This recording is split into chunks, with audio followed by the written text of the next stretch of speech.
Desconfia, Louro Samurai está lesado GS, arguido GP, retam prisão preventiva, caso Nerasic aconteça em aldeia Aremato, Suco PTT, possui Armera Vila, município de Armera. Tribunal Judicial Primeira Instância dele, liu-se processo primeiro interrogatório, atum despacio, onde aplica medida coação prisão preventiva, arguido GP, tamba desconfia, Louro Samurai está vítima, GS, tobai se hospital, Nacional Guido Valadares. No arguido Loribeia Tribunal Judicial Primeira Instância dele, Ministério Público promove o crime arma branca no crime homicídio ou forma tentativo.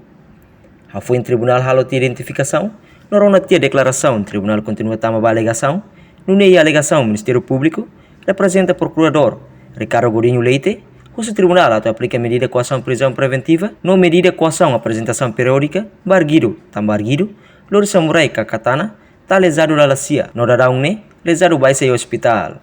Enquanto parte defesa, cujo tribunal ato aplica medida coação, apresentação periódica, barguido, mas bem despacio o tribunal niang a favor do pedido do Ministério Público niang, aplica medida coação prisão preventiva, barguido, origen em processo de investigação. No ia loron tuirmai, ia loron sanuro senhat fulan junho tinang ne, acontece tan, ia aldeia Puepo, Suco Poetete, posto administrativo Armera Vila, município Armera, arguido Lori Katana, samurai botida, horita vítima ia parte Kanuru, Limang, Aing, no parte ulung, da uma vítima vai ser Hospital Nacional. Reportagem Marquita da Silva, Televisão Timor Post.